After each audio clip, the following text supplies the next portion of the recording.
It began in a room heavy with silence, the kind that presses against your skin, the kind that makes every breath feel like an intrusion. Over 150 people sat gathered, dressed in muted blacks and grays, the air thick with the weight of death and expectation. I could feel my mother's eyes on me even before I looked at her.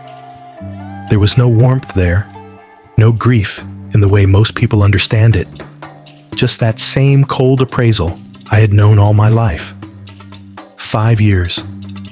5 years of no calls, no visits, no shared meals. 5 years of living free from the manipulation, the racism, and the constant undercurrent of judgment that had poisoned every interaction. I had promised myself I would never go back. And yet, here I was, sitting in the front row of my father's funeral, beside the very woman who had driven me away. It hadn't been my idea. My father's sister, my aunt, was the one who called me. She had told me 2 days earlier that my father had died suddenly in an accident. He was gone before the ambulance even arrived. She asked if anyone from my immediate family had called to tell me. I told her no. My number hadn't changed since I was 18, and my email was the same one I'd always used. It wasn't that they couldn't reach me. It was that they didn't want to. My aunt's voice had been soft but steady when she asked if I'd come. Not for him, not for them, but for her. She'd have no one else there. And after a pause, after weighing every ugly memory against the simple humanity of being there for the one person who had never turned her back on me, I told her yes, I would come, but only if my family agreed to it. She called me back later to say they had. In the days before the funeral, not a word came from my mother, my siblings, or anyone else. And when I arrived, the way they greeted me was so surreal, it almost felt like mockery. Smiles, warm voices, arms reaching for hugs, stories spilling out as if those 5 years of silence had been nothing more than a brief vacation. Not a single acknowledgement of why I had left. Not a word about the cruelty, the racism, the years of being pushed away because I had fallen in love with and married a man whose skin wasn't white. I kept my answers guarded. No details about my job, no details about my child. I smiled when I had to, nodded when it was polite, but every muscle in my body was coiled, waiting. Then came the ceremony.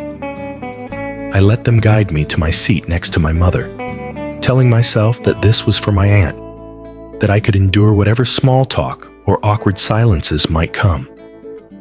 For a while, I could almost pretend it was fine, until the speeches began. One by one, my siblings stood to speak. Words about my father's kindness, his humor, his presence in their lives. I sat quietly, listening, feeling that familiar distance in my chest. When they finished, there was a pause. Then I felt the pressure, a whisper from one side, a hand on my arm from the other, my family telling me it was my turn. I shook my head. Softly, so only they could hear, I said, "No, I have nothing prepared." But they wouldn't take no. The pressure grew until it was clear they wouldn't relent unless I stood up. So I did. I walked to the front, faced the sea of expectant faces, and spoke the only words I could offer without betraying myself. "He'll be missed." And I sat down. It was not enough for them. My mother turned to me, her voice rising sharp and venomous in the still air of the church. She called me worthless, told me I had always treated them without respect, spat the word bitch like it was the only name she'd ever known me by. She accused me of dishonoring my father by refusing to paint him as some flawless saint in front of that crowd. The sound of her voice cut through the ceremony like shattered glass. Every head turned. The humiliation wasn't mine to bear, but she wanted it to be. I looked at her for a long moment, and then, with every eye in the room watching, I stood again. My voice was calm, almost quiet. "Enjoy the rest of your day." I walked out. The cold air outside felt like freedom. My hands were steady, my steps deliberate. There was no shouting, no matching her fury with my own, just an ending. My husband told me later how proud he was that I hadn't given her the fight she so clearly wanted. My aunt, the only one I had come for, told me the same. But when my phone began to vibrate with message after message, the chorus was different. People, some I knew, some I didn't, telling me I had gone too far, that I had been cruel, that I had disrespected my father, my family. None of them had called to tell me he was dead. None of them had reached out in 5 years. But somehow, they had my number when it came time to condemn me. The truth is, my father had been gone from my life long before his heart stopped beating. When I was a child, things were good, but as I grew older, the cracks widened. Whenever my mother's behavior cut into me, he stood by her side. Even when he saw she was wrong, even when he knew her words were cruel, he chose her silence over my truth. By the time I walked away from them 5 years ago, he had already faded from my life. His absence was a wound I had learned to live with. So when they demanded that I speak of him as if he had been present, as if he had been the father I needed, I couldn't. I could have lied. I could have told the room stories that would have made them nod and smile.